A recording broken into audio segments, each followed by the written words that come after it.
Peter VGC. I'm joined here with Kris Allen, another VGC guy, and we're going to be going through the new restricted mons that are entering the format for Series 8. So what's going on, Kris? Another day, man. Excited to have all these new mons back to play with. I agree. I'm excited about it as well. So what we have here, guys, is we have 5 tiers. Top, this is going to be the best of the best. Great, good, average, and shit. And even though they're going to be in each different tier, it's not saying that like they're not usable. If you look at these Pokemon, like everything is usable. You can find a niche for just about anything that is coming. It doesn't mean you can't. In my opinion, in our opinion, it's just ranking them against each other. Not that if we put something in the average tier, it's average in the format. It's just average against the other restricted Pokemon. So let's just jump right in here. I'm gonna start with Zygarde.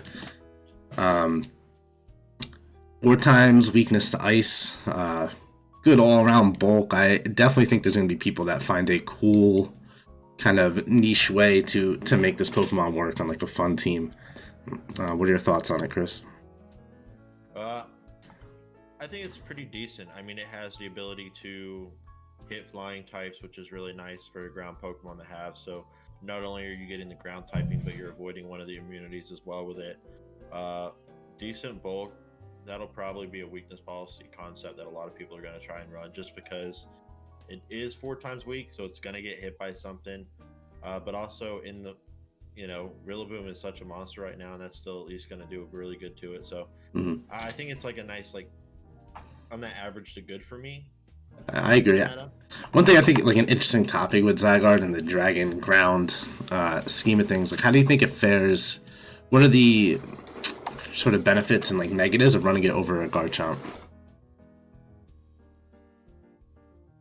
I think mainly the main benefit's just to hit the flying types of ground moves. That's going to be your big way to avoid immunity issues, kind of counter one of those if your team's lacking the ability to hit flying type solid.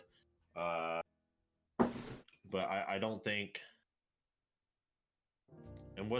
and he's also a little bit bulkier. You're not getting the residual damage though with Garchomp.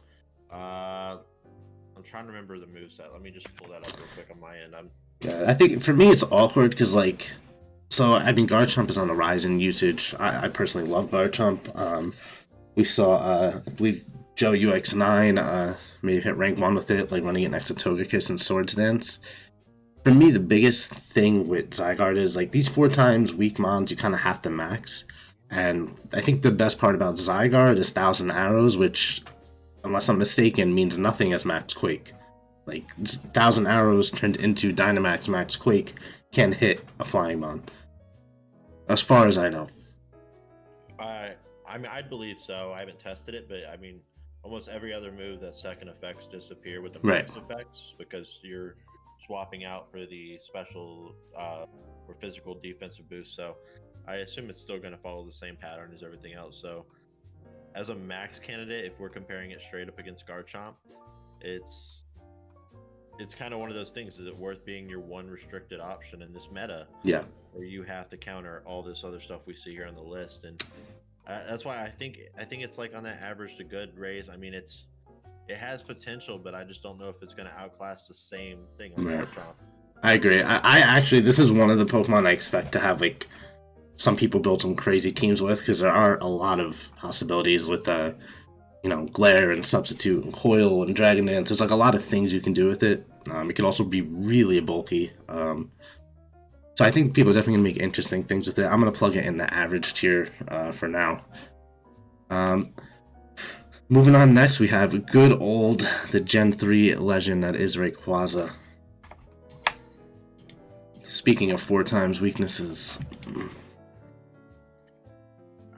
Yeah, I mean, Rayquaza, I think you're mainly going to see it with the airlock, but with primals and the megas not being around, and I don't know how viable he's going to be this generation. That's one of the few that I'm actually iffy on, because his main usage we saw all in the Sun and Moon and the Ultra Sun and Moon series was if you were running him just to counter the Kyogres and the Groudons of the world. Right.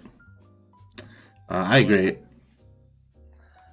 And like speaking back to last gen on it too, like the best thing it offered besides controlling the weather was like Swords Dance Extreme Speed was really good last gen. Like so like you had Dragon Accent, Swords Dance Extreme Speed on every Rayquaza set. And like after the Swords Dance, like Dragon Ascent was a total bomb. And Extreme Speed did like ungodly amounts of damage with a super high priority move. So to me, between like stopping the weather, Dynamaxing, not really like it's obviously a lot harder to Swords Dance right now than it was last gen. With Dynamax, to me, he's kind of like Xerneas to me. Still good, but I think this gen and Dynamax in general hurts it a lot. And I think that's the thing we'll see with a couple of these is just the changing of the meta in which we're using them now is so different. Having Dynamax and being able to change up what you're normally going to want to play with these guys forces you to not get those swords dances off. The 80 damage extreme speed isn't going to do much, and then add in a 4 times weakness on your side, you're having to invest into a lot of bulk and lose some firepower as well just to make sure you survive. Yeah. So up next we have Lunala, one of my favorite shinies, by the way. Just throwing that out there. What do you think about Lunala? Um, I think Lunala can be an interesting. It has basically what it is. It's basically the same as multi skill, right? It half when full HP, it halves your damage or whatever from an attack. So we could see that with like some weakness policy tech as a possibility early on in the game, just because it's going to run similar to Dragonite. A psychic ghost typing. I think I think any duel right now with Ghost is going to be better than this meta format, just because Ghost can hit quite a bit of what we're looking at right here pretty well. Yeah. Its move pool. I mean, I remember Dazzling Gleams. I remember Blizzard Tech. Did it get Expanding Force? I'm not sure here. I could pull up Showdown. We can check. It's weird with Lunala for me. Like, so my thing is, like, I'm pretty versed in like single, like in Uber tier Smogon, like for singles, and like Lunala plays like incredibly bulky. You see a lot of like recover and toxic stuff. It's a great check to a lot of things. Which obviously in VGC is not the same, so I'm pretty interested on how Lunala people are going to actually use it. It did get Expanding Force. That 100 base Ghost move. I mean, there's definitely some things here that it can run with. I think, yeah. I think, like I said, I think this would be an interesting one we're going to see with the weakness policy, the Shadow Shield, just to proc it up. If it has Expanding Force, it has its Ghost move. Blizzard, Dazzling Gleam, so it has enough coverage to be decent. And it's like you said, its special attack's extremely high. It's like what, base 137? Yep. Yeah, so I think it's not horrible. Yeah, I think it's what's also cool about it is that it does have access to like Will-O-Wisp and Tailwind and all that kind of stuff. So it's definitely going to be interesting to see how people use it. I think there's a couple ways you can use it. I think you can use it offensively, and you could also keep it small and do good things with it. But for now, I'm going to stick it in the average tier. You agree with that? I agree with average. Right, up next we have OG Kyurem, the Dragon Ice Legend. Right, regular Kyurem. Is it Kyurem? I know I pronounce everything wrong. I don't know, so do I. So we'll call him Kyurem. My first annoyance with Kyurem, I feel like anything that has pressure in BGC is a wasted ability. So that kind of hurts it. The Dragon Ice typing is really nice. Move pool, I know it gets it has really good. First of all, it has a really nice split between special and attack. It's the same. Right. I think they're both 125 or 130. Yeah. 130. I know the HP is pretty much right up there. Bulk, I think, is pretty much spread across with speed is nice and even. So, I mean, we could see this run pretty well. Blizzard was some tech. It had Draco Meteor. You had Dragon Dance. Freeze Dry to hit those water types. Hyper Voice was another spread move you could run. If you're going on the physical side, you get Iron Head. It also gets screen, so it could be another screen. Mhm. You know, throw up a screen in front of it while you have something else out. I just,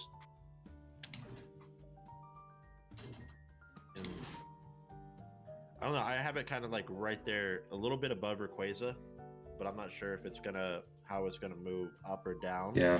Compared to the rest of the stuff. I mean, I think like not having the 4 times weakness and having the good all around stats, like it's good. But however, like I think it's just outclassed for some stuff. Like you know, I mean, we have Pokemon here we're talking about with like 680 total base points, and this is like around 510. But I mean, it's just kind of outclassed by some things. However, I mean, it's still Dragon Ice, which is super cool, good typing. And for now, I'll put it next to Rayquaza, and you know, we'll see. I'm sure we'll see how the meta plays out with it. Yeah, that sounds good to me. I think it's good with that good stuff. So yeah, it's fine and good for now. Yeah. Up next, we have Giratina. Giratina. Giratina. Okay. Well, the comment section is gonna be wild. Yeah, I think yeah, it is. I think Giratina is a super cool Pokemon. I like using it. I don't know if you play like random battles on Showdown, but I like get it all the time. It's just so unbelievably bulky. Base stats. I'll say first, like I don't think giving it the item to change its form is something that is like necessarily worth it. And I think there's a couple good ways to use Giratina. To me, these base stats are like screaming for like a weakness policy. Like it's incredible bulk and it's a decent speed. But it's just that 100 attack and special attack. Like this is the kind of mon I think like next to maybe like a Tornadus with brutal swing and tailwind. If you set it off with a policy, it's going to be so hard to kill. It's going to hit hard, and if you get it under tailwind, it's moving quick too. And it has telepathy as well, so you Right. can have it kind of paired in the back next to your, Earthquake Spammer. Running it with Lando, you can run it with a quick 1-2 punch using Mind Blown Clown just to put a lot of damage off. I like telepathy. I think telepathy is a really solid ability. Absolutely. So when I started when I was first looking at team on use first, I knew I was going to go with like Palkia or Dialga, and Telepathy was the few practice things I did run. Like Telepathy was great to have, like with Lando and just kind of hitting those earthquakes. Weird with Giratina is it's more Will-O-Wisp, Tailwinds. Like a lot of these Pokemon you can use multiple ways. Like they don't have to just be your featured attacker. Yeah, and I mean, if you're gonna run it with Will-O-Wisp, it also gets Hex too, so you can sit there and burn things. Now you're gonna use Hex, take your stab, space 65, and you're gonna double your power because you burned the Pokemon. So you could run this thing quite a bit of different ways. It's a tough one for me to tier too. With all these other Pokemon, it's really hard for me to put this next to Karma or Rayquaza with base 100s attack and a 90 speed, and like the Will-O-Wisp and the Hex stuff and Tail and stuff. Like all that stuff is good, but there's other Pokemon that can provide that to you as well. I think it's tough to tier. Like I want to put it in average next to Zygarde and Lunala, but I could see this being a feature on a team for sure and getting you a bunch of wins. Like the potential is definitely there. You have base attacks of 100 and base speed of 90. I can't put you next to Rayquaza or Kyurem. Yeah, I think that it's one of those things that it's on a border. It can easily fall up or down.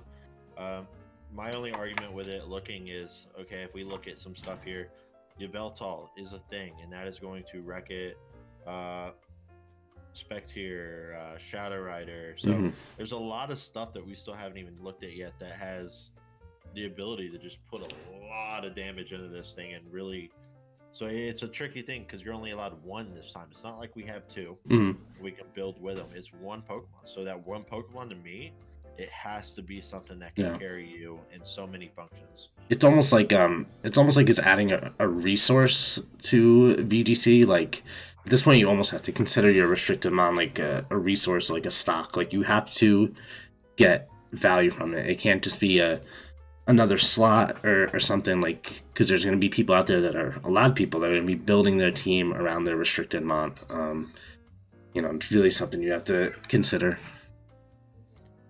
Up next, I think, is going to be maybe a little controversy between us because I have like a lot of opinions. I think on Mr. Calyrex Ice Rider on the back of Glacier.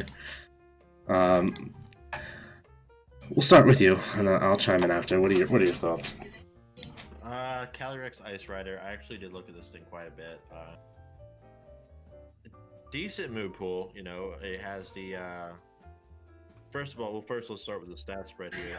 165 attack, 150 defense, 130 special defense, 100 HP. So, first of all, extremely bulky, which I love.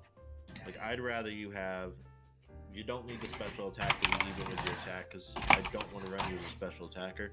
Pick a stat, let's go, get some more bulk. So the bulk on it, I think, is going to be very important, especially going into Series 8 early on. Mm-hmm. It's going to have close combat, it's going to get, and if you do run, it gets Glacial Lance, which hits both Pokemon. It's 100% accurate move, which is insane. And Ice has honestly become like number 4 on my team building. When I build, it's like I have to have an ice type, Right. just because all the Landos, the Thundurus, the Birds. So I think the ice typing got a huge boost, because if we remember the first 6 series, it's Fairy and Steel. Like you're talking those two. And I think with all these birds coming in, and now with a lot more of these guys and the dragons, and I think Ice really did get a boost. So I think I'd put it in great. I mean, it's not top tier to me, just because I think that base Glacier, while not being restricted, still does better. But I definitely think it can carry its own weight. Right. So my thoughts on it are this. With the little bit of extra bulk they gave it over Glacier, the extra ability, the move, they gave it this really shit speed tier set in 50. So to me, like, I'm thinking of how I'm like playing this out. So obviously you're playing this in Trick Room, but like I'm thinking about going up against a team that has a Trick Room element, like we've seen with Glacier and Dusclops and whoever, and also has a speed element. And I'm trying to play in their Trick Room with Calyrex riding Glacier, and Glacier is just going to win the 1v1 because of the speed tier. So for me, I feel like this thing needs to run like an Iron Ball, which can underspeed, min speed Glacier. The speed tier is awkward to me. The one thing I will say, and I think if you're going to run this over Glacier, because to me, like, Glacier is so incredibly bulky, like, 145 versus 165 attack. I mean, 150 and 130 defenses versus 130 and 110, 100 and 100 HP. Like, to me, the stats are very comparable. Where I'm going to run this thing, like, the benefit behind it is I don't need Dusclops. Like, it's setting its own Trick Room, I think, is really cool, because you can do something like lead in DD and an Ice Rider and set your own Trick Room and just follow me and then attack that way, kind of the way you would with Hatterene. Which is cool because it cuts out that element, it cuts out that P2 or that Dusclops that you would normally need on the team. The 50 base stat is very awkward to me. Like, you're basically losing against every other TR mon. But that being said, I think you can run an Iron Ball, and have redirection with it. Like, you can never have like Indeedee and Glacier before, because you needed Trick Room. So like you can't spend 2 mons trying to set up Glacier. The fact that you can run this thing with some redirection is really cool and definitely scary.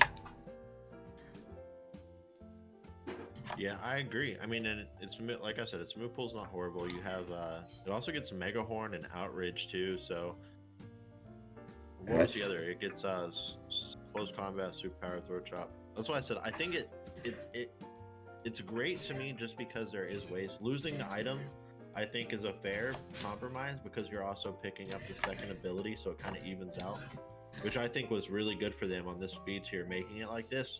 Oh, I got your camera frozen, Chris. I'm gonna resend this call real quick.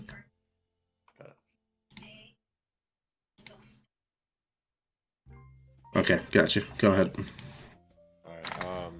But yeah, so because it's base 50, I think that was a fair. I think they should have made last year base 50 or so as well, just because we saw how destructive it was. So I think it's great. I think there is a lot of tech to run with it, but it isn't top tier because it does require Mm-hmm. a couple things. Yeah. I mean, it's cool. I think settings on Trick Room really open stuff up. Like, you know, I mean, think of like a team. Just let's just say, you know, Ice Rider, Indeedee, Hatterene, or Torkoal, or something, where you can kind of come in, follow me, set your Trick Room. If you get even one or two Glacial Lances off, you punch a bunch of holes, and then you still have your Trick Room Dynamax attacker. I think it's definitely scary, for sure, and I'm good with it in great tier. All right, up next we have, oh boy, speak of pronunciation, Zaman Zenta. Is it Zama or Zama? Zama? You know what, I'm gonna be wrong either way and get killed in the comments, but as long as you guys understand what I'm talking about. It's okay. You'll see the mon that we're talking about in Exactly. It's a weird Pokemon. I was actually looking at it and like toying with it. The fact that it gets like coaching is super cool. I was thinking like, you know, run this out there and like coach up your Cinderace or something. It is really cool. I mean, it's obviously outclassed by Zacian. It's tough for me. It's tough for me to really consider to make any valid argument where I'm going to run this over any of these other restricted Pokemon. But I think it's not good. Like I talked about earlier, like just because something's in a lower tier doesn't mean it's not good and can't work. I mean, how are you running this over Zacian, Kyogre, like Xerneas? It's very tough to do for me. Its move pool is also not like wonderful. Wow. I mean, Yeah. close combat, right? That's cool. Almost everything has that. I guess it has Crunch, which is cool to hit the ghost types. Mhm. You know, it has the Fang moves, gets Iron Head. It's limited for sure, and like, you know. And that's it, yeah. And then the best way to run it would probably be coaching. So if you're going to run, you know, it gets coaching, it gets helping hand. Snarl. I mean, its support moveset's nice, but with one restriction, is it worth that support slot when you can just go to Spectier and run your Snarls? Yeah. Or you can run a helping hand, follow me in DD, or, you know, whatever, Togekiss or whatever, and not use your restricted. So, Yeah, for me, I'm just putting it in shit tier. Does not mean it's a shit Pokemon. It does not mean you can't have this on your team and it cannot be good. To me, it is like heavily outclassed by almost every other Pokemon we're tiering. I mean, we're talking about Lunala and Giratina. You can do so much more than them than you can with Mr. Shield Brother over here. So for me, it's going down in the shit tier. Again, doesn't mean it can't work. I just don't love it. I'm fine with that. I mean, odds are, looking at that move pool, I don't think I'd ever run it. Yeah. Speaking of shit tier, let's talk about Calyrex. This mon is garbage. This mon is so bad. I couldn't even... This thing in our singles draft league was like in tier 3 or 4. And I actually had like a random pick left where Pokemon wasn't gonna... Let's just put it this way. I took Liepard over this thing. Like, it's just not good. I don't like it. Yeah, I feel like they did it super dirty. 80 across the board, 100. Yeah. This is just a piece to make the rider forms, honestly. It's not... Yeah. I still, like, for the lore even around it, like, just in general, I just feel like they did this mon dirty. Like, it's trash. It's not good in any format. It's just not good. Yeah, I think that goes down there next to Zom, because... Yeah. Alright, let's talk about Zekrom. Alright. Base form? Yeah. Yeah, okay. Dragon Electric, typing-wise, I love in this meta. I mean, we're looking at a couple of the other things, right? 1, 2, 3, 4, 5, 6, 7, 8, 9, 10. It's hitting like 11 or 12 of these guys with stab, first of all. So just off typing, it's not bad.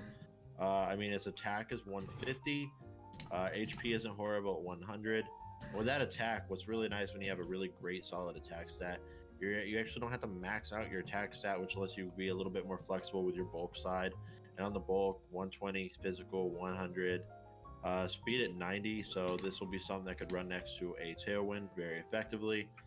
Uh, and it ignores effects and the abilities of other Pokemon, so you're not gonna. So this could actually protect in front of Urshifu then, right? Yes, protect from the Urshifu. It can max Quake Rotom. Absolutely. Yeah, so I mean, I think that's a really good ability on it. I mean, it's better than pressure, like on half these guys. So I think he's gonna be. He's above Rayquaza for sure, but I don't know if but he's kind of on that line. He could fall an average, or he could be, a great tier, but he's definitely not top tier. I don't think yet. Mm-hmm. Yeah, I actually like Zekrom a lot. I think a couple things. First, like, you got dual wing beat, so you have max airstream. Like, Bolt Strike is a 130 base power move. Super strong on its own. Super strong when it can max. Good move pool. There's a lot to like on it, and that, like you're talking about, that base 150. You can really come out with a nice EV spread, especially if you're using Tailwind and, like, run some calcs where you're faster than, pick your Pokemon in Tailwind. It leaves a lot of EVs to go into that already good natural bulk. And I love its moveset. And the fact that it gets max Airstream really makes me love it for Dynamaxing. I think this is a very usable restricted mon that you can build a team around for sure. I like it much better than like a Rayquaza or a Kyurem or Giratina or any of those. It's not set in stone, but I'm definitely going to put it up in great tier next to Ice Rider right now. Yeah, I like that. Alright, up next we have Solgaleo, another one of awesome shinies. Super cool. This Pokemon is really scary, I think. Yeah. Well, I love the typing. It keeps that Steel type, which we've seen this generation is very valuable. And I think Steel is a very important type to have on your squad. As far as its spread, you're talking 137 HP and attack, so it's going to have some bulk. Special defense is a little lagging on. Speed, a little bit faster than Zekrom, and its physical defense isn't horrible, 107. Did it get anything new this generation? I mean, it got E-Force, which obviously is not something you would run. Steel Roller, which could always be some kind of techie stuff. I mean, I think, Steel Roller for sure. Because if this is a max candidate for you, I think Steel Roller's is really good because it's just going to turn the Steel Spike, so that's fine. Right. But also, I think Terrain is just going to be everywhere. Like you said, there's a lot of stuff here that Indeedee could be next to, so you can just Steel Roller and get rid of the Terrain and have control yourself. And it's a base 130 move, so that's always wonderful. Gets close combat, another base 120. You could run Earthquake stuff with it. You have Crunch to hit Ghost types. You have a lot of fire coverage to hit all these Glaciers and Ice Horses, and knock off Iron Head, Morning Sun for healing, which I think is the most important move on this thing. For sure. It's really scary. I mean, it's definitely a great Pokemon. Like, I think if this was like too restricted mon format, like we've had some experience with, like, to me Solgaleo is like it's a steal. It's just so good. My thing with it in like a one restricted mon format like we're having is like, alright, is Solgaleo better than Metagross? 100%. Is it that much better than Metagross that you want to use your restricted slot? It's up for debate. Like, I could see you making a case for it. Yeah, it is. But I mean, one thing we talked about earlier is what makes like Metagross really shine right now is clear body. Oh, he does it. Full Metal does drop it. Okay, so it really is just on par with Metagross. Like, it's better. I don't know how much better. I don't know if it's worth using your restricted your slot for, but I certainly wouldn't be like, oh, I can't believe that guy's using Solgaleo. It's definitely a great Pokemon.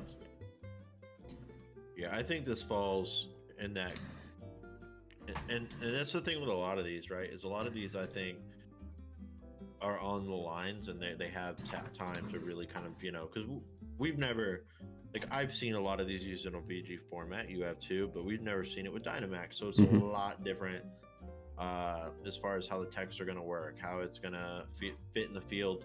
But I think this is above Rayquaza. I think I think good tier is kind of fine for it right now, and I think it could go up or down. Yeah, I agree. I like it better than Lunala. I like it better than Rayquaza and Kieran.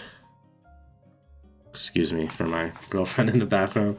I like it better than Kieran for sure, and Rayquaza, but it's definitely not to me like a great level. As far as how we're tiering it, it's not on the level of Zekrom or Ice Rider. Yeah, no, not with the one restricted. Yeah. So up next, honestly, out of every single Pokemon that's coming, there's none I am more interested to see how it gets used than Eternatus. None. So, like in Uber singles format, this thing is a total special wall. You cannot, like, a lot of Uber's teams, like, you start with Dustmane, Necrozma, and this thing, and like you have a mon that takes any physical hit, and this thing that can take any special hit. Super cool typing. And like my first reaction to it is like, it's not that great. Like, you look at the base stats and you're like, I mean, they almost blow you away. 130 speed, 145 special attack, 140 HP, 95 on defensive splits. It's like, it's super scary. Like 140 HP is like insanely high, and you complement that with like 95s in the defenses. But then behind that, you have a 130 speed, 145 special attack. Like, this thing is terrifying. I think this would be a really nice assault vest candidate for a team. Absolutely. Even more special bulk. Now you can kind of play with your spread a little bit more. It gets the Dynamax cannon does 200 base power, 100% accurate against that's 200 base power, not counting your stab. Yep. So that's just an insane. And to be honest, if you can get, and I think that's where this and Zacian kind of both feel, is it's a mon that you're not maxing out of these, so now you can still build with potential to max 3 other things every time you go into a gameplay, where a good amount of these mons, you see it and it's like, okay, that's probably the max candidate, that's probably who they're building the team around. But with stuff like this, it's mainly just to come in and I'm going to destroy your max, you're not going to get to use it, and I'm going to have 3 turns to just absolutely run the game. Yeah, I really don't know. Like, I think there's a that's the thing. Like, you're not gonna max it. It's like Dynamax Cannon, but like you have to kind of position the board right to get Dynamax Cannon to go off. It's really, I'm really, like I said, just very interested to see this thing get used and what people are gonna come up with and how they're gonna build around it. Sludge Bomb, Sludge Wave. I was looking at like an AV set of Dynamax Cannon, like Flash Cannon, Flamethrower, Sludge Bomb. Like, that's Dragon, Steel, Fire, Poison. Like, that's, very good coverage. Yeah, and to be honest with you, you could even drop. I just threw one together with an AV too, but you could even drop the Steel move for Flamethrower just to have that fire coverage for a lot of these ice types, and So I think it's a very nice option here. I mean, it's move pool. While it is a small move pool, it doesn't need to be any bigger than what it is.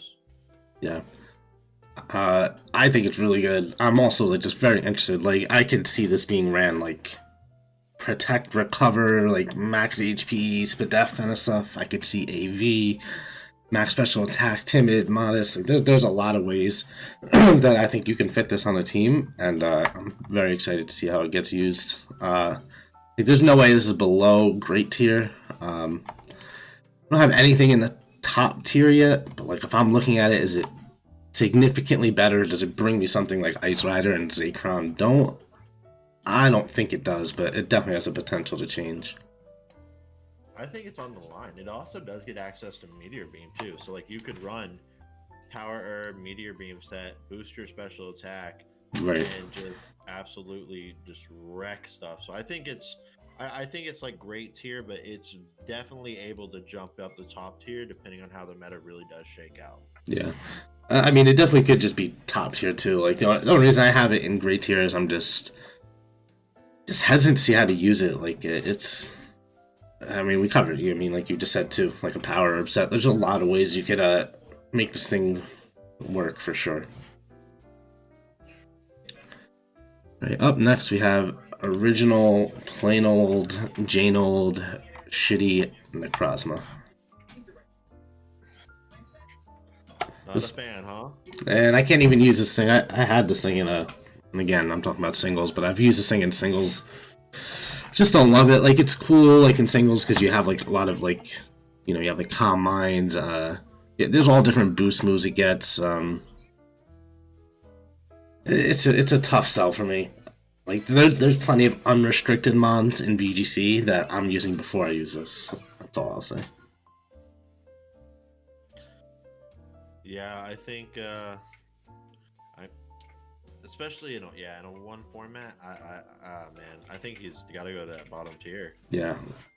And for me, it's not even like, yeah, if we compare it against the other restricted mons, it's still bad. But like to me, there's not restricted mons that I'm using before this. Like, if we could use any of these, you know, if we could use 5, like I'm still just not using it. But however, let's talk about Dusk main Necrozma. I think, to be honest with you, Duskmane is one that I instantly think is probably going to be a top tier mon. Just because it has a very nice speed tier at that 77.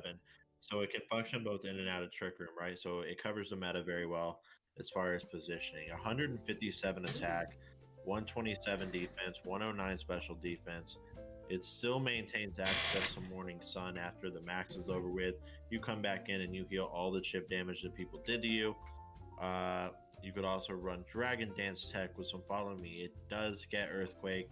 It does get Facade. So even if, you know, as extra tech, if someone tries to throw a burn on you, you just Facade anyway and get your damage off. It gets Knock Off to hit a lot of the ghost types.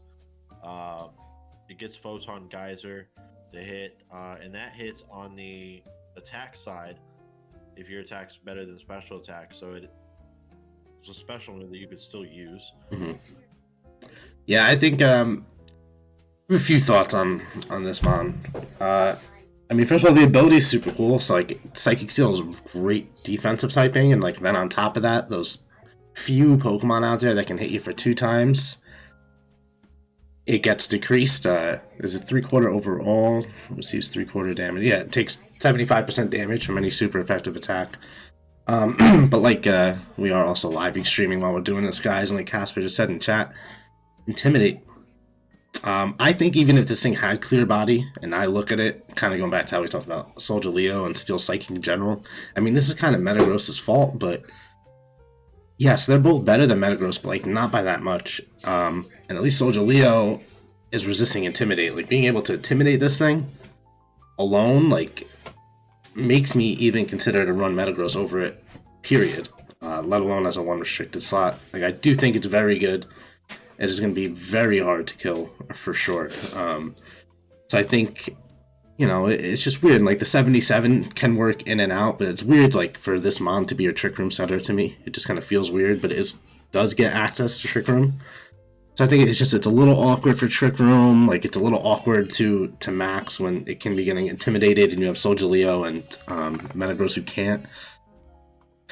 So it's kind of tough for me to really get crazy about this mon in BGC. All right, we have our first one. I'm surprised it took this long for us to have like a difference. Yeah. I do understand though where y'all come from with the Intimidate. I didn't even really consider that because it is a lot bigger this meta than it has been. Yeah, for sure. And like in the first team I threw together, quick, like I do have a dual Intimidate. Like I have Lando and Ensign on the team. Ensign was already high in usage, and I think it's only going higher. If you had to ask me, like because of things like Shadow Rider out there, So on top of the just in general intimidate getting better from these mons coming, like everybody's gonna be like, I think first glance you look at the Pokemon coming and Shadow Rider is probably number one that you're most scared of. It's like the few people that aren't running Incineroar are gonna be running it. It's tough for me to really go crazy about it. After one Intimidate, Metagross is just better. I think.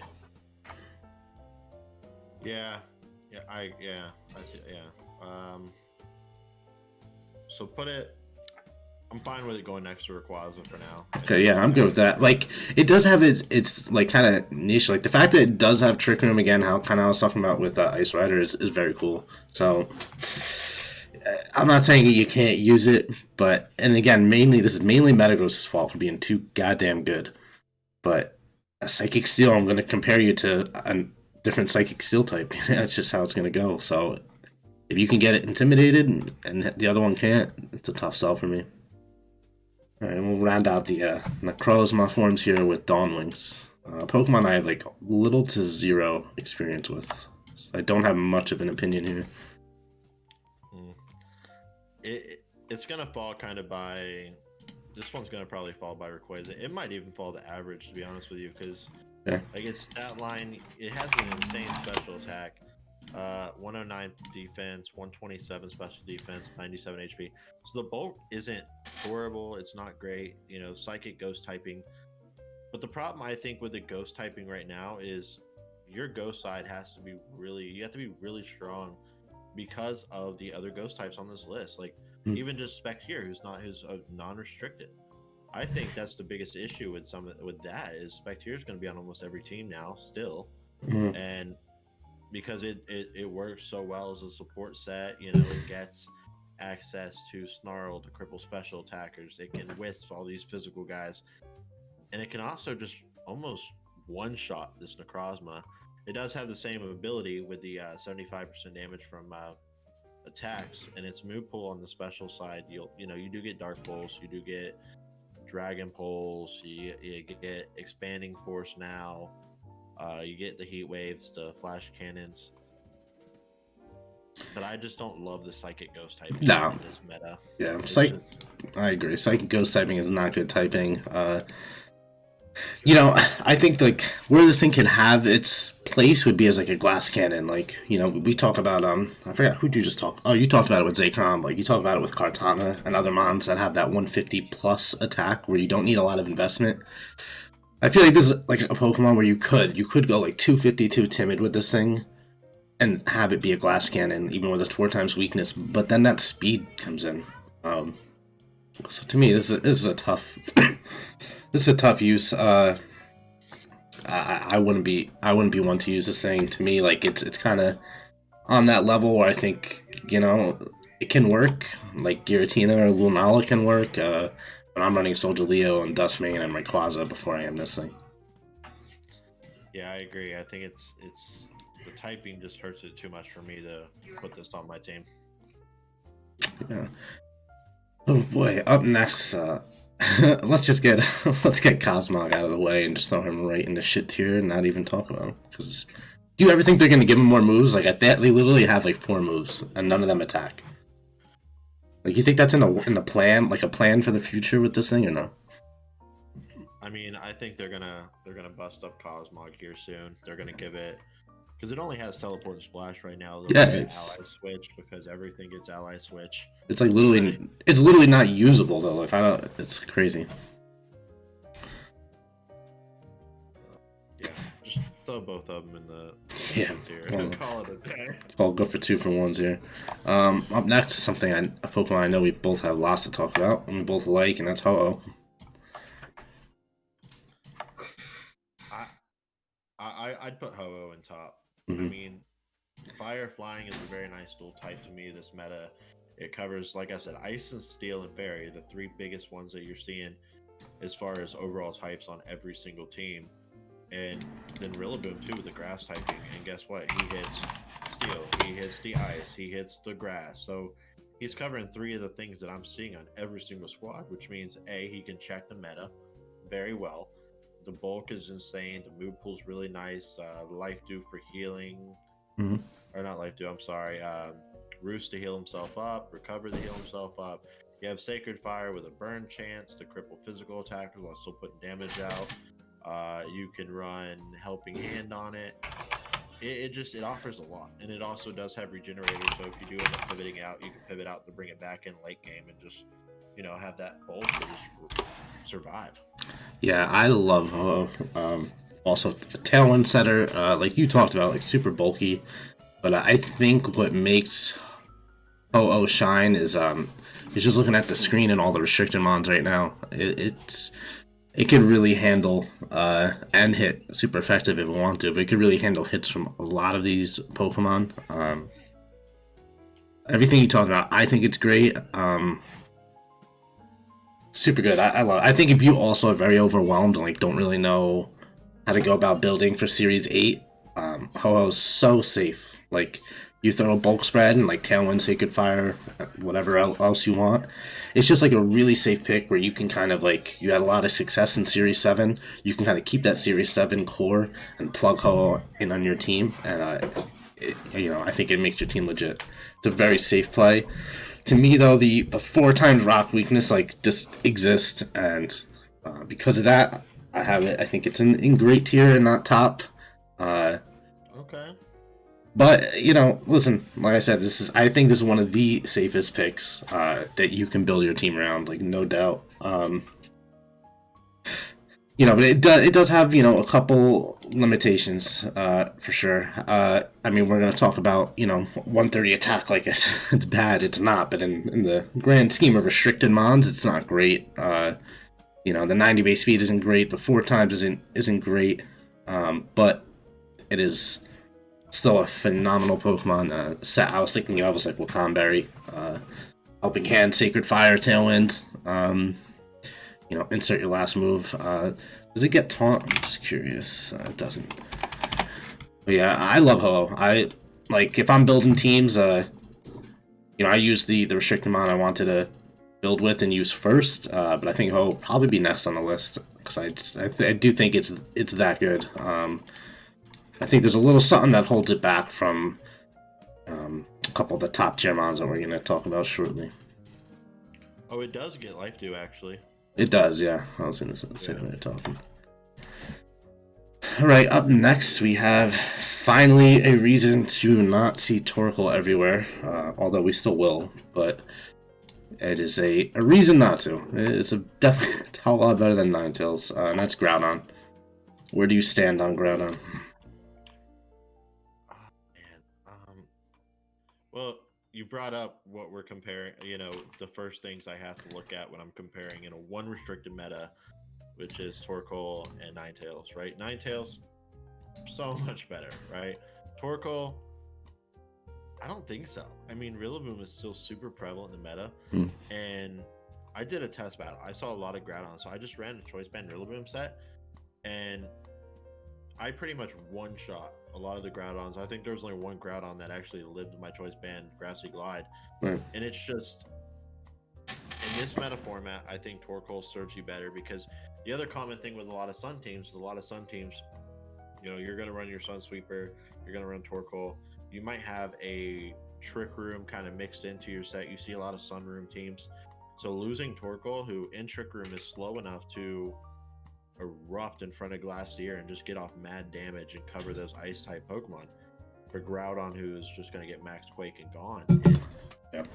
It just doesn't compare well with me. I'll say this, I think yes, if I'm comparing to which is better, I still think Torkoal's better, your best Pokemon to set the sun with. However, you don't have to do that because Torkoal, when you build a Sun Core around Torkoal, you kind of automatically build in that Trick Room team, which is why Sun Room's one of the most popular things. I think Groudon is good enough and strong enough where you can now utilize a Sun team without Trick Room, which kind of opens up some options.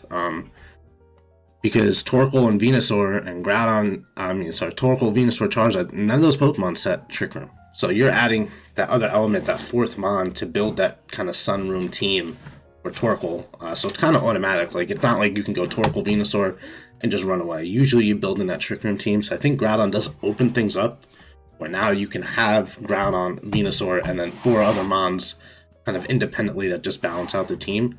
I think it does provide a different element to Sun. But I mean, all in all, like I still do think Torkoal is the best Sun setter. Yeah, I'm looking through his move pool too, just to make sure. Like Precipice Blaze is an awesome move too, like for sure. Definitely an awesome move. Like to me, it's I'm definitely using it. Like I could definitely build a Sun team with this before I'm going to build a team around Zygarde or Lunala. So I think it goes into good tier. But I still think Torkoal takes a cake percent in the Sun. However, there is a it'd be cool to see different Sun teams. We always see the kind of the same Sun teams. It'll be cool to see like Groudon, Venusaur, Charizard, like your Shifu, Regieleki, like really kind of opens up the Sun archetype. Yeah, I agree. Well, I definitely think good tier is. I think that's kind of the spot for him because like you said, with what you're doing with Sun, is he the best in the format? With Sun, no. Primal form, it changed it a little bit, but he's still. I'd still run it over Giratina. Yeah. All right. Up next, one of my probably 3 favorite Pokemon out of all of these is Reshiram. Really? I love Reshiram. Well, let me rephrase. I don't mean like love. Like, I think it's one of the 3 best. I mean like just personal. Like I love the Pokemon Reshiram. Oh, okay. Yeah. I don't mean like it's one of the 3 best here. It's always been one of my just kind of like Arcanine is to me. I just love Reshiram. All right. Well, I'll let you go first then. All right. So I think a few things with Reshiram. I love it. I think it's totally viable. It could be the first mon on your team, and you can say, okay, I'm going to build a team around this mon. I think you can 100% do that. Let me just open Showdown here real quick. Yeah. So yeah, if we go in and look at it, Turbo Blaze again, basically Mold Breaker, super cool. Access to Earth Power, and that does count with your Dynamax. So you are able to Max Quake Rotoms. You are able to also protect on your Shifus. Stats 150. We've talked about this a few times now. 150 base special attack. To me, like for an offensive mon, like 140, 150 is like the threshold where you can now run this thing timid with a ton of HP, defense, and SPDF with a little bit of special attack. It doesn't need a lot. It's very natural bulky. Like anytime you have HP, defense, and SPDF, and all 3 numbers are in 3 digits, like that's really good natural bulk. 90 base speed for this Pokemon is more than enough. I think big moves, big 100 plus base power moves. I really do. I mean, also, Dragon Fire is very cool. Typing, cool stabs. Yeah, I mean, I like it. I think, I'm not saying, I don't think it's a lot better than the Pokemon that we have in the top tier. Like, it's not better than Zekrom for sure, but I think it is a great Pokemon, for sure. I love Turbo Blaze too. I think Turbo Blaze is really cool. The only thing that is disappointing is there is no special flying attack. So it gets physical, but it doesn't get a special flying attack where you can max Airstream, which is the one thing for me. That's the one thing that's holding it back from the top of the top here. I agree. I just looked through, Blue Flare, Earth Power, Shadow Ball, Solar Beam, just to name a couple, solid coverage options that are going to hit really well. Also gets Weather Ball if you want to run it in all. I mean, but that's the other aspect too, though. It might not get the Airstream, but it does get, max strike, so you can at least lower the opposing speed too, the counter it on the special side. For sure. So, I don't know. Where'd we put? What we put? For me, in great tier right now, we have Ice Rider, Zekrom, Eternatus, and Ho-Oh.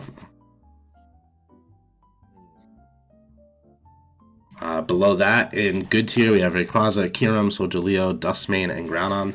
To me, this slides into great tier, again with a special flying move away from being in top tier. Yeah, it's definitely better than what's in good tier. Yeah, it's like mid. Yeah, a great tier. Okay. Casper saying in chat that you don't think it can protect on your Shifu. Honestly, I'm positive it is. I mean, ignoring it literally reads that it ignores ability. The reason your Shifu hits to protect is its ability. So, I mean, unless somebody shows me something else or test it, there's no reason for me to think that it can't protect on your Shifu. I mean, I'll test it right now if you want, Peter. Yeah, you start doing it. I'll start talking about the. Oh yeah, we could test it real quick ourselves. You grab the Mon, I'll grab a 1v1 Urshifu real quick just to see. Okay. I mean, I can't think of any reason why it wouldn't. I mean, when it literally reads that, you know. Yeah, I mean, to me, I would assume. Let's just throw on one attack move. I'm gonna throw on a Scarf just to hit, and. All right, I'm validating it for anything goes. So I don't feel like it still gives me a bunch of shit. Hold on 1 second.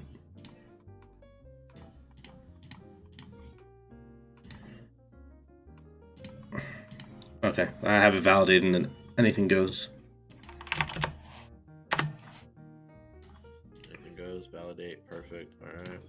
Alright. Which one I'm logged in under here? Or what's your username? KrisAllen96.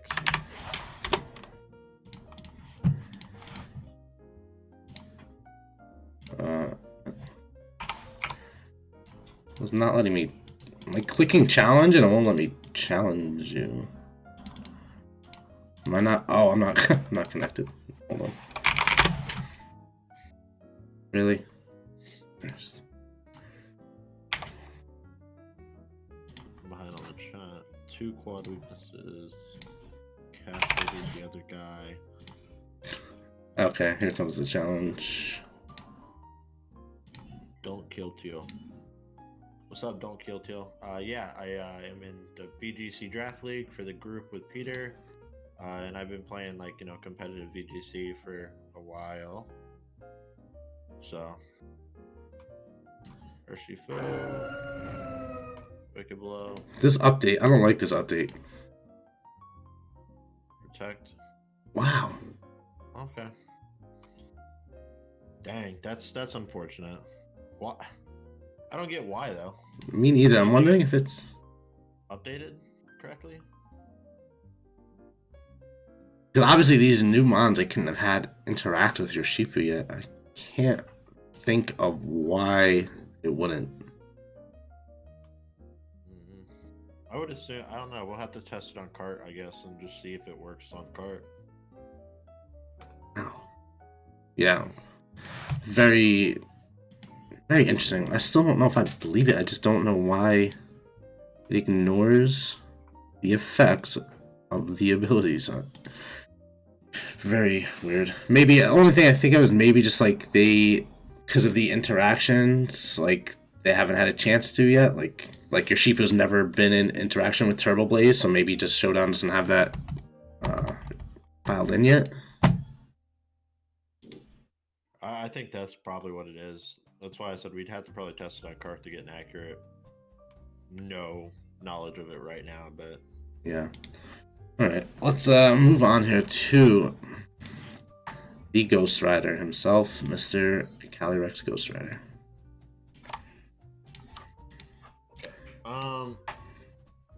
Calyrex Ghost Rider. Let me pull it back up here. This mon is so scary. Like everything about me like resist it because of the 4 times and because Cinderace is gonna be #1 in usage, but I mean it could just steal games. Like it can max, it can not max. Like this thing is so fast and so powerful that you can bring this like in the back just to clean up. Like, kind of how you would in like a Rillaboom or your Shifu roll. It's very scary. I mean, it plus speed nature, max speed, you're talking what? It's hitting 438. Wow. Like you're talking like ignoring like Venusaur in the sun almost, I think. Most Venusaurs, because a lot of people like to have some type of bulk on it. Yeah, it's crazy fast. Even 165 is like monstrous, man. It's really it's a scary Pokemon. Everything about me like resists using it, because of Incineroar. Like period, stop. But it's just terrifying. Like I cannot fault anybody for building a team and having this as a sixth and bringing it in your fourth slot and like you bring this thing in on like a couple beat up Pokemon, like click done. I mean, yeah, and it has Astral Barrage, which is a base 120 special, hitting both Pokemon, 100% accurate. Yeah. With that speed tier, you know, and it having Ghost typing, it's ignoring a lot of fake outs. You could use this just to put holes in things and still have your other three core kind of come in and clean up after. Did it get any new coverage moves? It does have E-Force. Imagine this thing next to Indeedee. Just Oh, Jesus Christ. Helping Hand E-Force. Oh, dude. yeah, it's scary, man. Special. Oh. It has an energy ball for some coverage on bulky water types. It's also cool because it still has like Spectre. I mean, we still have Bulldoze, we still have Will-O-Wisp, we still have Taunt. Like, I mean, there's no reason you can't lead this thing with like next to, whatever, next to your Tyranitar or something with a set like Taunt, Will-O-Wisp, Bulldoze, Astral Barrage. Set your policy and like just absolutely rip a couple holes into things. It's very scary. I mean, honestly, looking at his speed tier right now, the one thing that I really like is, first of all, Astral Barrage being able to hit, it really helps shut down Trick Room because Dusclops is, well, at least Dusclops variants and, the Hat and DD kind of combo. You're going to make it very impossible to get Trick Room up with that and another Mon still in the field. So it's going to force Porygon back up to the spotlight. Yeah, I think this could be. I think it has to be great. Even though I don't like the Ghost Psychic typing as a whole, but I think that speed tier really justifies it because, unlike the others, it's not 90 speed; it's 150. It'll put the hole you need it to put. Yeah, to me, it's speed tier. Like even puts it into top tier. Again, like you can max this thing and just win a game. Like Casper's in chat is talking about how it struggles with EFTEL and Draining Kiss. It does, but with the 145 base special attack and that, what's the name of the Max Fairy move? Starfall. And Max Starfall, you can handle EFTEL fine. And you're faster than it. So the fact that you can max this thing and win a game, I think like Life Orb in the back coming in as your fourth Pokemon to clean up is a really good way to run this. Like I talked about before, being able to lead it with like Bulldoze and set somebody's policy, have Will-O-Wisp, Taunt. To me, this thing brings enough where it has more use and can be more dangerous than any Pokemon we have in Great Tier right now. I agree. I mean, it can successfully run both support, just absolutely max candidate type of setup. It can run. I mean, and that's the speed and special attack combo with the HP being 102. It still does allow you to have enough bulk to take a hit or two. Yeah. This could also be an assault vest option. I mean, so it has just a lot of ways to run it. So yeah, I'm fine with top. Yeah, I think that's what settles it for me is the way in which you can run it. It's just not a one-trick pony. Like, this is not Zekrom, right? Like, Zekrom, just as powerful, just as terrifying. But Zekrom is a one-trick pony, man. Like, you're coming in with your max, with your attack and blasting things. Like, this thing can... Like, I mean, just pretend you're my opponent, and I lead this thing and Tyranitar. And you lead your fucking whoever. Like, that is so much to deal with. Like... and like you can even see that coming, like, oh, this is Bulldoze, like weakness policy. Like, yeah, but what are you gonna do? Let me Astral Barrage next turn? Like, you have to answer that. It's very scary. Very scary Pokemon for sure. I think definitely deserving of top tier. But again, for me, like it's not Pokemon I think will be running. The 4 times and Incineroar is enough for me to scare away from it, but it is scary. Okay, up next, I was talking before about how Reshiram is like my top 3 favorite Pokemon here, and now we will talk about my number 1, my favorite box legend, and that is Palkia. Palkia, huh? Yep. Water Dragon. So in Pokemon Battle Kingdom, Facebook group, we always had gyms. We've always done dual typing. Like we always tried to separate ourselves a little bit from everybody else. So there's always monotype gyms. We always did dual typing. So I think in the beginning of Sun and Moon, we started that, and I picked Water Dragon. I love the Water Dragon typing. I think what separates with Dialga and Palkia away from the rest of the mons is a couple things. Like its bulk is insane, and the difference from the 90 speed ones and 100, those are two very different things. 100 base speed is like that's what you need to be able to run timid and run jolly stuff, and be very safe. Whereas 90, it's a little awkward. So I think having the extra 10 speed to get to 100, the very good bulk, the very good typing. There's nothing I don't like about it. Just real quick, since I have Showdown right here, I'll show the first team that I actually built when they announced these rules. With Palkia being the restricted. Just to take me 10 minutes to find it here. So, I have Incineroar with Dark as Larion over Flare Blitz as the one attack, just because I'm expecting Shadow Rider to be the most used mon from this restricted list. Specs Regieleki, Lustrous Orb Palkia, AV Celesteela, Choice Scarf Lando, and P2. So the kind of thinking behind like building this team is the actual first thought with Palkia was a dual Intimidate core. So I definitely started with Lando and Incin. And then I wanted to be able to have pressure. So that's where the pressure and pivot. So that's where Regieleki comes in. Being able to kind of Volt Switch out to Celesteela or Lando and take on those ground moves turn one. And then the typing that just kind of complements, because Palkia is probably, I'm not going to think off the top of my head, I mean Gastrodon, but Palkia is not weak to electric. It does not take 2 times from electric attacks. Water, outside of your Shifu, like water is taking a step back. Like you still have rain trap, perish trap teams, but just in general, the water typing has taken a step back this gen because of Rillaboom and now Regieleki. And Palkia is something that really doesn't care about either of them. Which is super cool. We talked already about telepathy, I'm sorry, and being able to run it next to Lando and not take any damage from Earthquake. It's also cool. I've seen people have ideas with like Discharge and not being able to take that damage. I really have nothing bad to say about Palkia. I love it. Yeah, I think Palkia, it has a great typing. You know, I think Water Dragon and Water Fairy are 2 of my favorite build typings ever, to be honest with you. And I'm not a fan of Water and Water Steel, because Empoleon was like my favorite Pokemon ever. But yeah, Water Dragon, good typing. The Lustrous Orb, is it still 1.2 or did they change it? What's that? Lustrous Orb? Yeah, 1.2. Okay. I didn't know if they nerfed it or not. I know they nerfed a lot of stuff.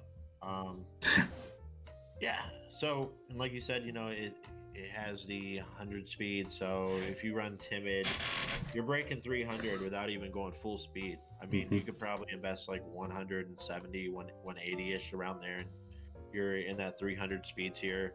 So that lets you, once again, add more bulk. Bulk is what, in a meta like this with Series A, I think the ability to get your speed where you need it and add bulk is what's going to really help you, because everything hits hard. That's just how it is. A lot of these things hit hard. We've seen them all. They all have insane special or insane physical. So it's not only having the speed to outclass, but having the bulk to outlive to actually justify it. So in comparison, I think this has a nice argument for top tier. I agree. And also, like, you don't even have to look at the specific moves, but if you just scroll down on Showdown and you're just like, wow, if the thing gets everything. Yeah, it just has a million moves. You know, I love it. Now, as much as it's my favorite Pokemon, and without a shadow of a doubt, will be the first restricted mon I personally use when I get on ladder in Series 8. If I'm going against somebody, is Palkia putting the same like fear as like a Kyogre or Yevtel or Shifu, a Shadow Rider? Probably not. Probably not. So I mean, I definitely think it has a case to be in top tier. I think, you know, in great tier with Ho-Oh, Eternatus, Zekrom, Ice Rider, you know, it's right where it belongs, even though I personally like it more, but it's not going to kind of demand that same response as the as like a Shadow Rider would in Team Preview.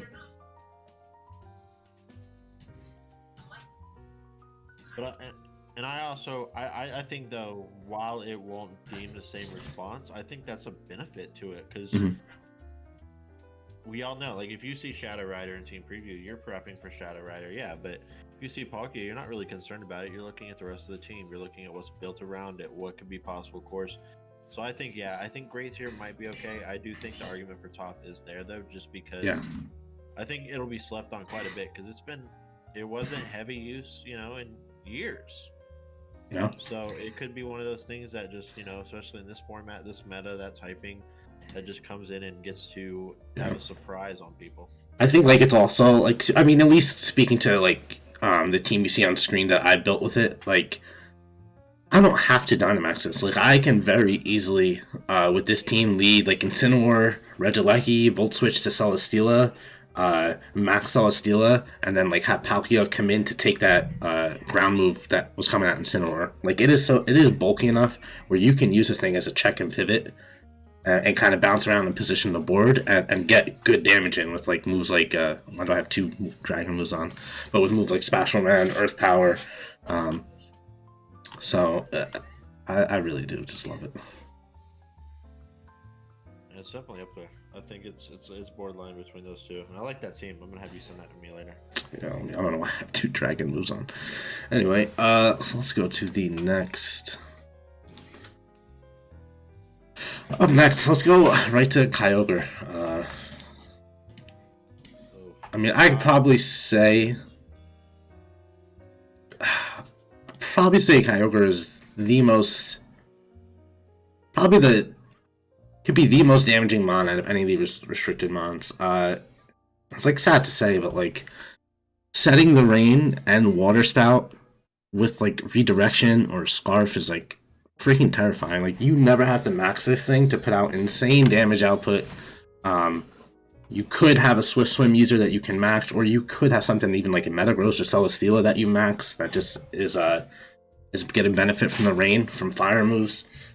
You know, the thing is, like we talked about with Groudon and how Torkoal's better, because Torkoal provides sun and they're comparable. Like Politoed and Pelipper are not comparable to Kyogre. It's like, you know, we already had the conversation about Torkoal and Groudon. Like Kyogre, you cannot have that conversation with Politoed and Pelipper. It is, without any shadow of a doubt, in any way you could possibly explain it, just infinitely better than those mons. So I think it just brings something completely new. And Eruption with speed, man. Like, I mean, if Torkoal had speed, just think about it. Like, this Kyogre is really absolutely terrifying.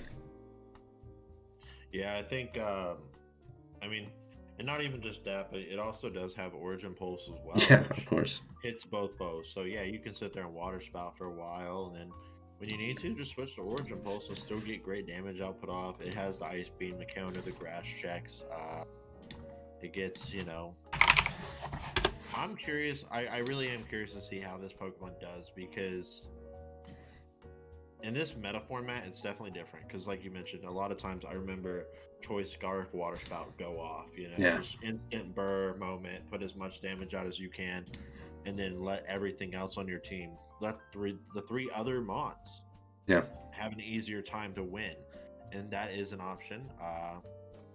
So I'm curious to see how this thing goes. I think we'll see a lot of Scarf stuff at first, and then I think we'll start seeing like maybe that next to a, you know, Swift Swim user who's rocking an Airstream move to now turn around and counter that, so you're not stuck locked in, so you can still Ice Beam and you can still Origin Pulse and run your other coverage as well. So I don't know. I think this could easily be top tier just because it does the weather. It gives you really good control. And it's not, and it's flexible as far as its ability, and it just hits hard, man. Yeah, for me, it's like instant top tier. On top of everything else we've talked about, like, it's 150 special attack with good coverage. Easily can max this. You could literally, like, you could run this thing Scarf with, like, a Togekiss and, like, Water Spout twice, punch holes through a team, and then max it turn 3. You don't need a fucking Life Orb or a different item. Like, it is... To me, out of anything, like, Kyogre is the scariest of all these mons. Like, if you want to make a hyper-offensive team and you don't know where to start, this is where you start. It is crazy good. And, like, sets his own rain and has Thunder with 150 special attack. Think of all the flyers out there that this thing can absolutely destroy with Thunder. Kyogre is no joke. I expect to see a lot of it. The last time we saw these mons VGC legal last gen, we saw a lot of it. I expect no difference this gen. Yeah, I mean, I think this is going to be one of the most instant usage mons we have here, because it also gets Icy Wind if you're wanting to run Icy Wind for speed control elsewhere on your board.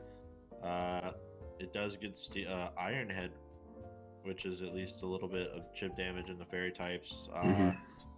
You see, what else does it have? I mean, I know this isn't like your viable moveset, but it also does get Hyper Beam for speed control when you do max it after your Scarf. Water Spout max. Now you can use Max Strike, lower the opponent's speed. So it has its own effective way to use a Tailwind. Hey, look, it's bulky as hell. How about, like, a Calm Mindset? I mean, there's a lot of ways you can go with it. And I think the reason for me it's instant top tier is because of, like, out of all these Pokemon not Dynamax, like, nothing can produce the damage that this thing can not Dynamax. And that's not to say it's not great Dynamax, because it is and it will be. It also gets Bulldoze too. Got options there. Alright, let's talk about defensive typing. Let's talk about bulk. Let's talk about Dialga. I love Dialga. I've been a Steel leader for off and on. I'm not one anymore, but I've been doing gym leagues and stuff for a good amount of years, and Steel has always been one of my favorite types to run. And I love it. Telepathy. I remember I ran just a mind-blown telepathy set back in Generation 7 for fun against a bunch of friends, and it tanks. That's like one of my favorite abilities, I think, as far as pure doubles usage and the ability. You can run it next to your Earthquake Landos. It has 100 HP, 150 special attacks. It's still hitting hard as hell. 120 on the physical side for defense, 100 special defense.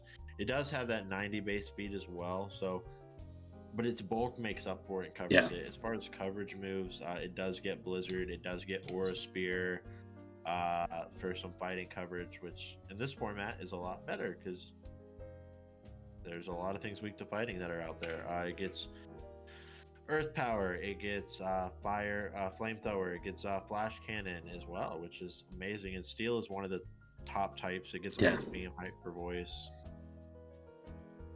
I absolutely love Dialga. Like, for me, it was just, when they announced this, for me, it was like, okay, Dialga or Papka. Like, that's all I was deciding, because it was one of them. Like, Dialga is insane. Absolutely insane. Like, let's talk about typing first, okay? 2 weaknesses in fighting and ground. Fighting outside of your Shifu, there is no good fighting, and fighting is the worst type from the Dynamax Mon, which is why we see none of it outside of, like, a Urshifu. Okay, ground is ground, but we have a base 120 defense, base 100 HP. Resist. We resist normal type. We resist water type. We resist electric type. We resist grass type. We resist flying, psychic, bug, rock, steel, and have a poison immunity. This defensive typing is absolutely disgusting. Absolutely disgusting. The amount of resistances and the 2 weaknesses, like, really aren't even that bad when you have 120 in defense. There's ground 90% of the time is from a physical mon. Fighting always is. So your best bulk caters to your only 2 weaknesses that are that one of them is severely nerfed in this gen because of Max Knuckle. 150 base special attack, like you talked about it, like Max Flash Cannon from this thing hits like an absolute monster and boosts the one stat, the only way you can get hurt with an earthquake or something. Like, I think this mon is amazing. Me, like I said, it was Dialga or Palkia. That's where I was starting. I think it's really super good. Yeah, can't go wrong here.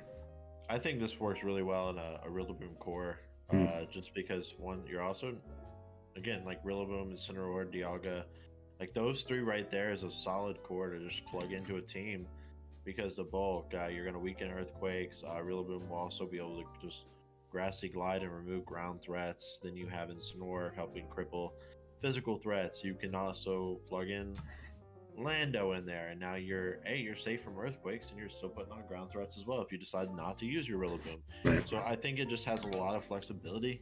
Its move pool's really good. What's up, Berkai? Thank you for the raid. Sorry, I have my notifications off because we are recording this for a YouTube video. Yeah, and to top that all off, I think Dialga is also probably, like, just clearing away one of the best Dynamax Pokemon from this restricted list, because Max Earthquake, Max Steel Spike, you already boost its insane attack. Like, you put +1 on this thing, it's not dying. And it's 150 with its item. So you're talking about a 150 base attack and two moves that are doing, 130 for base power for the max moves, and then your stab, and then your item, and it's boosting your already amazing defenses. Yeah, for me, it's up there. For me, Palkia and Dialga are both, like, they really should be top tier. I'll put them both in great, just because, again, like, people aren't going to look at it and be like, oh, I got to change everything I'm doing to get ready for these. But they're going to learn, because these Pokemon are absolutely insane. And they're really about typing, and I think that's what separates them from the Zekroms and the Reshirams of the world. Very good typing. Alright, up next, let's talk about Fused Kyurem. I just realized I don't have Kyurem, I don't have Kyurem Black on here, but let's talk about Kyurem White. Kyurem White, it's got Turbo Blaze, so it ignores abilities of other Pokemon. Dragon Ice typing, again, it's keeping that special attack of 170. That's ridiculous. Yeah. I mean, this is a mon that I would love if we had 2 restricted, and I could just bring in something like this to just come in, Choice Scarf, and just wreck stuff right away, put on heavy pressure, and kind of try and take control of the board. But in this, with the context and format and 1 restricted, I just don't think it's definitely, like, I'd almost put it in good tier for me, just because it's niche and it's unflexibility. Yeah, I mean, I agree, it's an awkward fit. Like, I think if you use this kind of like Zekrom, I mean, you just max the attack. I mean, 170 is no joke, for sure. And like, being Dragon Ice and having, like, we have good moves to kind of hit what we're weak to here. Yeah, it's definitely not. I mean, definitely not my favorite mon, but I think like a 170, like, again, 170 base special attack is just something that it's kind of like when you see Kartana, right? In like team preview, like, oh, where's my fire move? Like, you just have to respect it, because if you don't, I mean, it'll just sick and knock. You can get 4 kills in 5 turns, 3 kills in 4 turns. I mean, it's that terrifying. And I think for that reason, it could go into great tier, but however, I also don't think it's as good as any of those Pokemon that are in great tier, so I'm going to leave it in good. Yeah, I agree. I think just because while it'll do its one role extremely well, it's also one role. Yeah, I'm going to slide OG Kyurem down now to average, because this obviously is better than OG Kyurem, but in that same role. Let's just finish them out. Fused Kyurem Black.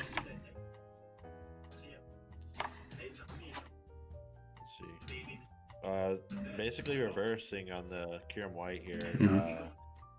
Instead of 170 special, you're going 170 in the physical, 125 HP. Speed's gonna stay the same. Your special defense goes up to 100. Your physical defense goes down by 10. So it's almost just a mirror of Kieran White. So as far as move pool, I don't think it gets really much difference. Yeah. I mean, I guess dual wing beat's nice there because you at least get max airstreams on the physical slide, which is really nice in the meta if you wanted to max it. Fusion bolt, icicle spear.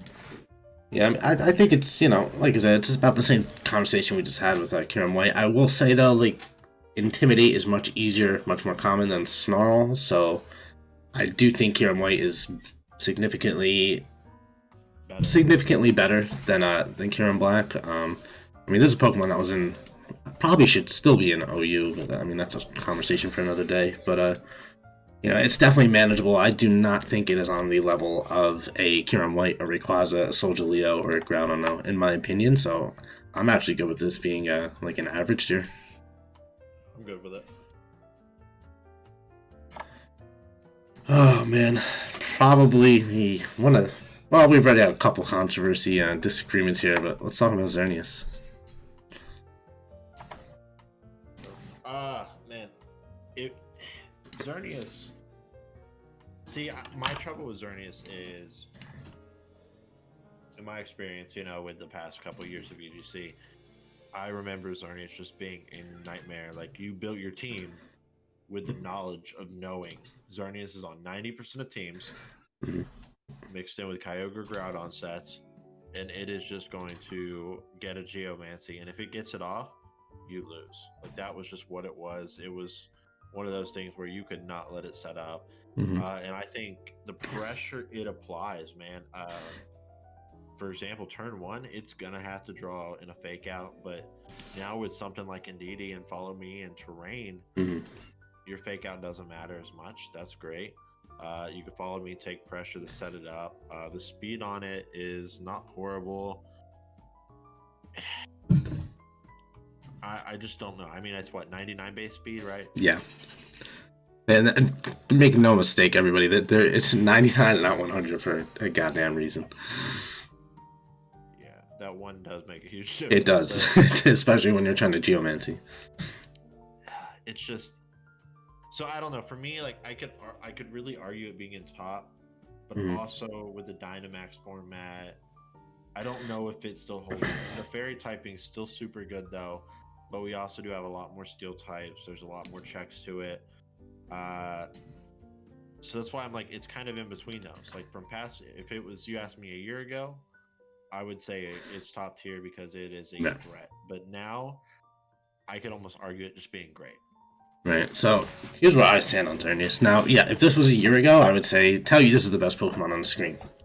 If this was 2 days ago, I would tell you it's definitely great tier, could still be top tier. But it suffered. Dynamax has made any Nasty Plot, Swords Dance, Geomancy turned where you're fully setting up Belly Drum is just harder to do this gen than last gen. It's just, it's that straightforward. And without a Geomancy, this mod just isn't great. So to me, if this was 2 days ago, I would have told you this is good tier for me, which I knew was going to rock a lot of feathers. But then yesterday, we were actually talking on stream about this with Casper, and he was noting that something that I never realized is I must have battled 1 million of these last gen.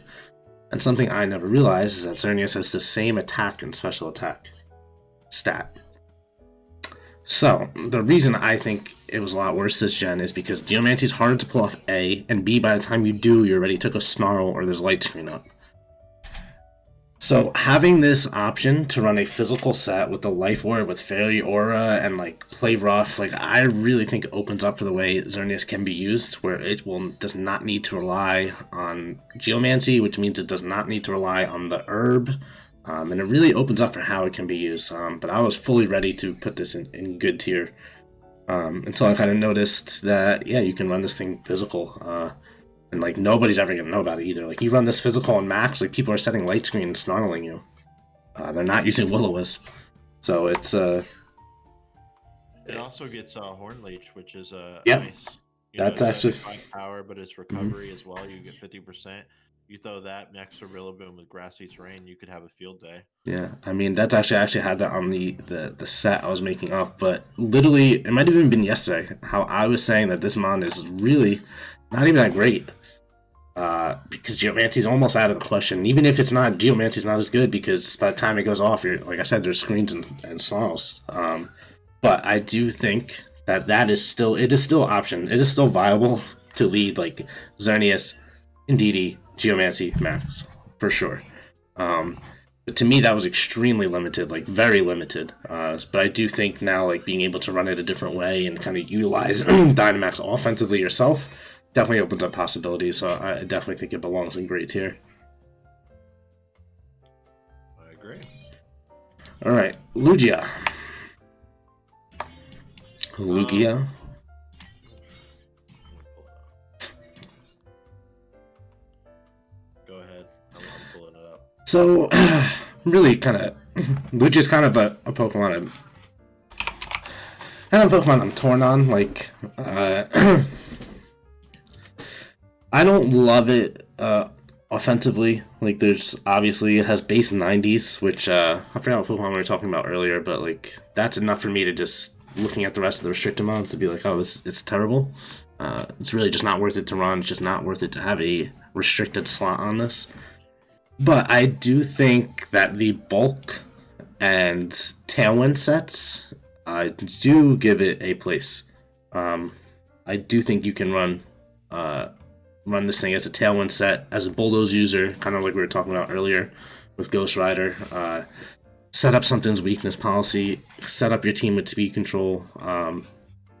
An absolutely amazing bulk. I think it'd be something like Tailwind, your either Surf or Bulldoze, whatever move to set off a weakness policy, and then maybe like Ice Beam, like a little niche move for the meta, and Protect, and like it won't go anywhere. So I do think it has that position in the meta, which is strong. Like I don't think it's at the level of a Xerneas, Palkia Dialga, Eternatus, but it's strong.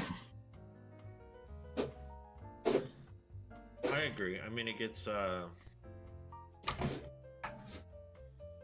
some decent tech though. Like it gets Feather Dance, which basically lowers the opponent's attack by 2. So with a meta that could have a lot. Got you. Yeah, Feather Dance lowers the opponent's attack by 2, so it does have some decent attack. It also has Helping Hand still. Tailwind Bulldoze.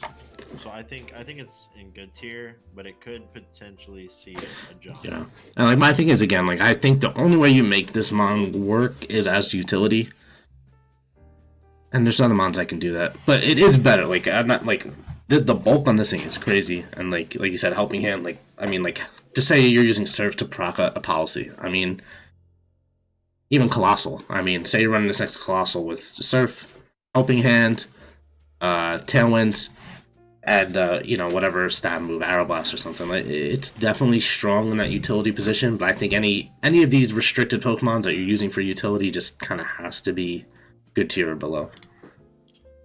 Yeah, I agree. I mean, when you're only down to 1, you can't really use utility from it as effectively. All right, let's talk about Mr. 151 himself, Mr. Mewtwo. Average tier, maybe lower. I know that's a hot take, but That is a hot take. like, okay, he has really good speed. Mm-hmm. Yes, the special attack's really good. It's 154, but the psychic type is not as, to me in this meta right now with the functionality, the psychic type. Both his bulks only 90, the HP stats only 106. He's not living a lot. He's not something I would want to max. He does get E-Force, which was like a nice little, extra niche for him. Mm-hmm. But I just don't think I would use it. Like out of everything here, he would probably be like the 14th mon I chose.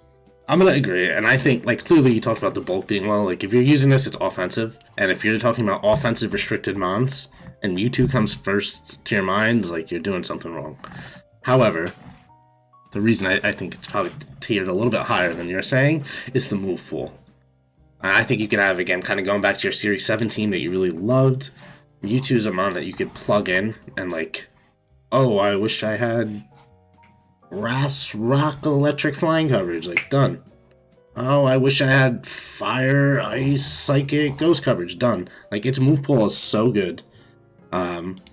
Still with a 150 special attack and a 130 speed, where it could really plug in some nice coverage for your team. Like, this is a Pokemon, I think, like, if you have a team with, like, maybe, like, an Incineroar or Grimmsnarl and P2 and, like, sell it, like, a bulky kind of pivot team where you could really dance with 3 moms for, like, a long time. And a lot of teams do display this, and Players Cup showed that, and kind of bringing that forth to all of a sudden get the offense on. Like, Mewtwo is, like, kind of great in that spot because, I mean, its coverage really is insane.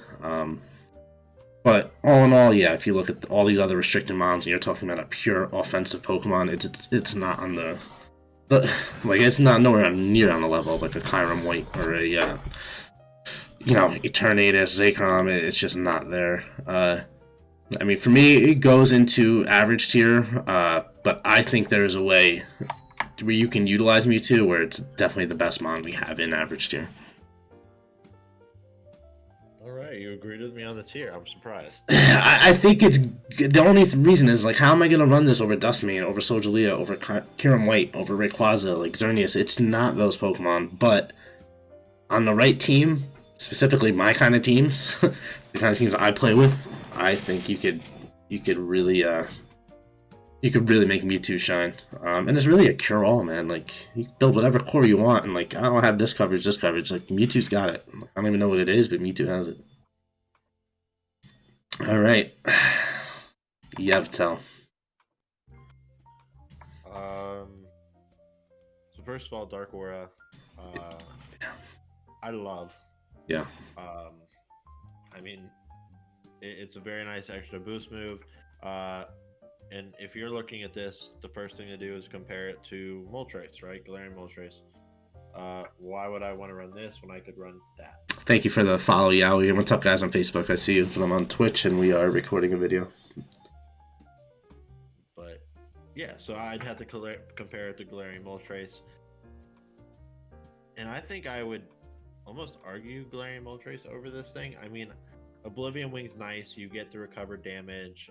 It gets, a decent couple of things. It has dual wing beat if you decide to run a physical set, because it does have the same physical and special attack. So that I do like. It is able to run multiple different variants with it. If the rest of your team is more specially offensive, you can run this physically, so you have coverage and can actually hit things a little bit more.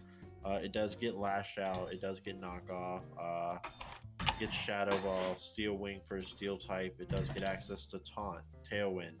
It does get Sucker Punch if you run a physical variant. So it has a really nice move pool, but I think it's kind of like with the Moltres issue for me. I don't know if I would want to run this. Okay, so for me, Yevtel's the best of the second best Pokemon on the screen. So you can run it like Moltres and pure offensive and go ham. I think it starts with the flexibility. Who else were we talking about with flexibility? There's another Pokemon. Was it Hoa? Was it? Yeah, it was Hoa. Okay, so I think flexibility gets you a long way when you're a restricted mon because of Team Preview. Because you see it and like, oh, I gotta get ready to do this. All right. Tailwind Taunt. Snarl. Sucker Punch. Oblivion Wing. Roost. There's so many ways you can go about running Yevtel, and Dark Aura, Urshifu already essentially dominating VGC to an extent. I envision Tailwind, Taunt, Snarl, Sucker Punch. You shut down the Ghost Riders. You set up speed control. You attack with a big stab move while gaining recovery. And whoever mon you led with, you kind of punch some holes in, whoever it may be. Whether it's a Regieleki Volt Switching or a Dynamax mon. And I think Yevtel has the bulk to do what it needs to do to be on the field, where you kind of get your Shifu in for that one attack, that one Wicked Blow that is getting an extra 33%. that I think like seals the Yeptel into top. Like I'd say without your Shifu, like it's in great with look at top, but it's in great tier. But because of how good your Shifu is, and this thing making it so much better, because again, you set Tailwind, all of a sudden your Shifu is probably the fastest mon on the field, and you come in with this Wicked Blow with the boost. Like to me, it's one of the scariest, like most immediate. And I think the fact that it jumps out at you, like you're gonna see a lot of that. That's scary. I mean, what is like a banded Wicked Blow with a 33% boost not outgoing? Like Dynamax Metagross is gone. Like it is terrifying.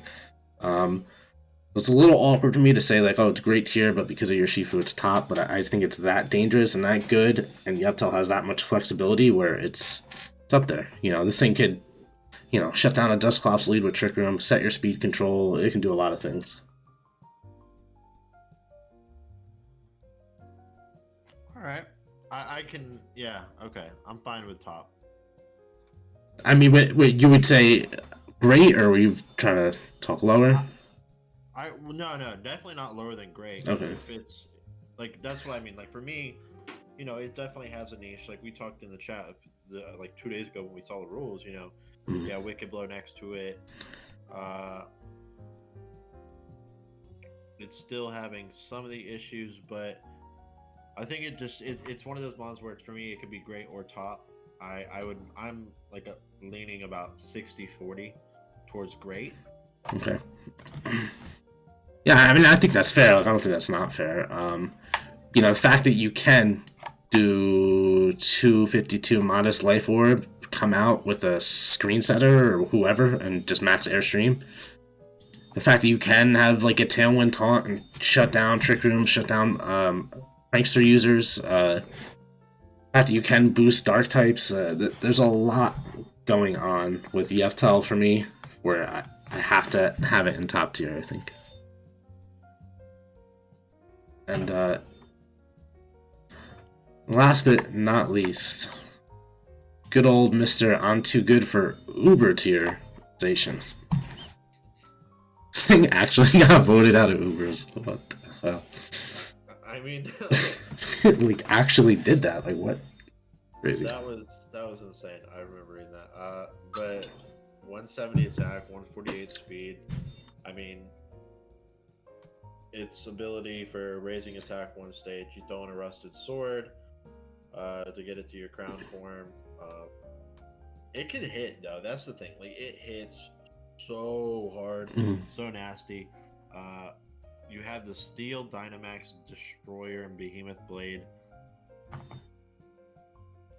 I think, and this Fairy Steel typing is honestly super good. Super good, yeah. As Fairy, what are your main weakness, right? Like, okay, a lot of people are going to try and go toxic with sludge bombs and whatnot, especially in the current meta. Guess what? Take Steel. You're immune to it now. You're also Steel, so now you're getting a little resist from the Steel side of things for the Fairy weakness. So typing is insane. The spread, man, I mean, it'll do its job, and it's not something you're going to max, because you can't, but it comes in, it'll put holes in stuff. And that's kind of what its job is going to be, but it's going to do it effectively. Yeah. I mean, I like it a lot. I will say, kind of again, just going back to the team I built, because the two practice battles I did do on stream, obviously there were both Zacians against me. So I will say, you're using an item, I mean, let me not even go there. Intimidate exists, and anything that's not maxing is prone to intimidate. To me, is a little troublesome. I also think the fact that it like can't max, like, so VGC hasn't had this yet, right? Like we haven't had Pokemon that can't max. So in the back of your mind, as much as you know what's going on, like as much as like P2 and T-Tar are out there and you know what's going on, and fucking P2 gets +1 and max Hailstorm your ass or something, like VGC always has that element of surprise. I think the fact that you can't max it, I think the fact that you're prone to intimidate, definitely lowers this to me into great tier. I mean, you would think it's just automatic top, and anybody saying you're crazy, it should be top tier. Like, I'm not gonna argue too much on it. I mean, it's a Zacian, but for me, it goes into great tier for those reasons. But it still has that amazing coverage. The wild card, crunch, play rough, Behemoth Blade, like close combat. I mean, just amazing coverage.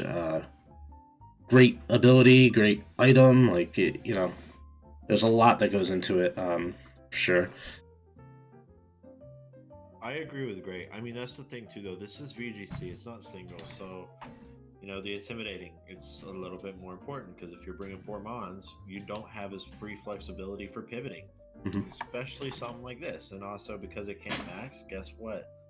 Fake out is still usable, and I don't have to click it and be worried like, oh, you're gonna max my fake out's wasted. I'm just like, you know what? I'm gonna fake out, double tap it because odds are 90% of people are gonna just run this max speed, max attacks, and just try and put holes and stuff. So I'll fake out, double tap, and get rid of it. You know. Right. Yeah, it's I expect to see a ton. Like I think like off the bat, like so many people, it's such an easy plugin, right? Like kind of like how I talked about with how I feel about Ho-Oh and Mewtwo. Like I think Zacian's one of the easiest plugins to your already team you were using last season. Like it's cleanup mon. Like you know if you have a if you have your Shifu or Rillaboom, you can put this in that slot. Just kind of coming in late game to clean up like 100%. So I expect to see a lot of it for sure. You know, another reason I think a dual Intimidate core is a nice way to start off Series 8. Again, you want to put it, somebody wants to put it in top tier, I'm not going to fight you too hard on it. With those base stats and coverage and ability, item, changing its type, like giving it Fairy Steel, it's, I'm not going to argue too much on it, but I do think it belongs in great tier right now. Yeah, I agree. Alright, so, that's the final list. I don't think did I leave anybody out? I don't think I left anybody out, but I've been wrong before. So who knows? Thanks for hopping on, Kris. I appreciate making this video, guys. It will be posted to our YouTubes and all that. As far as the live stream goes, I'm gonna end it here, and I'm gonna do a little raid on Jin Furia's channel. Thanks for joining, Kris. Appreciate it. Appreciate it, man. Thanks for having me on. All right, thanks everybody.